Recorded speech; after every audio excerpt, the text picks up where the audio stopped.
ప్రముఖ comrade CPM నాయకులు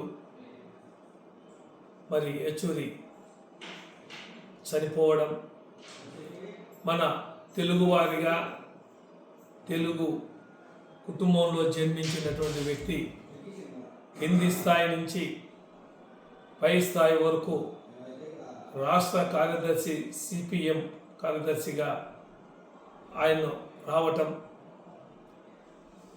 student విభాగంలో కూడా ఆయన నాయకత్వం వహించి 1977లో ఎమర్జెన్సీ తర్వాత ఇందిరాగాంధీ గారు ఓడిపోయిన తర్వాత జవహర్లాల్ నెహ్రూ యూనివర్సిటీ ఛాన్సలర్గా ఇందిరాగాంధీ కొనసాగుతూ ఉంటే ఆమెకు ఎదిరించి యూనియన్ విద్యార్థి విభాగ నాయకత్వం వహించి వారి డిమాండ్లను ఇందిరాగాంధీ ఎదురుగానే చదివి వినిపించి చేసినటువంటి ధైర్యశాలి మన యచూరి గారు. మరి అటువంటి కమ్యూనిస్టు సిద్ధాంతాలకు, సిపిఎం పార్టీ అభ్యున్నతికి, బీద ప్రజల సేవకు, మరి అదేవిధంగా ఆంధ్రప్రదేశ్ విడిపోయిన తర్వాత ఆంధ్రప్రదేశ్ సంబంధించినటువంటి ప్రత్యేక హోదా గురించి అయితేనేమి అనేక విషయాల మీద ఆంధ్రప్రదేశ్కు సపోర్టుగా ఆయన మాట్లాడటము, ఉద్యమాల్లో పాల్గొనడం కూడా జరిగింది. మరి ఈరోజు దేశ యావత్తు అందరూ కూడా ఆయన చనిపోయినటువంటి విషయంలో తీరని లోటుగా భావిస్తున్నారు.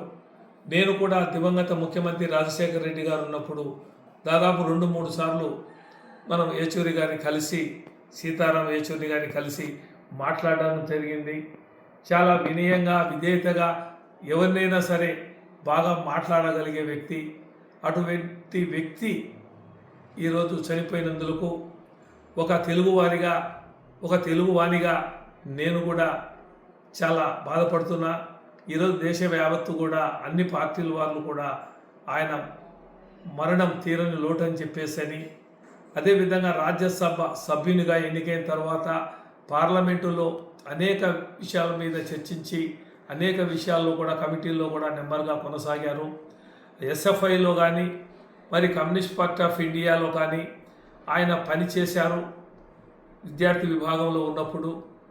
కాబట్టి ఆయన పై స్థాయిలో ఉండి ఈరోజు ఆయన చనిపోవడం, ఆయనకు మనశ్శాంతి భగవంతుడు ఆయన ఆత్మకు శాంతి కలిగించాలని, అలాగే వారి కుటుంబానికి ప్రగాఢ సానుభూతి తెలియజేస్తూ పి నాగార్జున రెడ్డి మాజీ ప్రభుత్వ సలహాదారునిగా నేను మనస్ఫూర్తిగా కోరుకుంటూ సెలవు తీసుకుంటున్నాను. నమస్తే.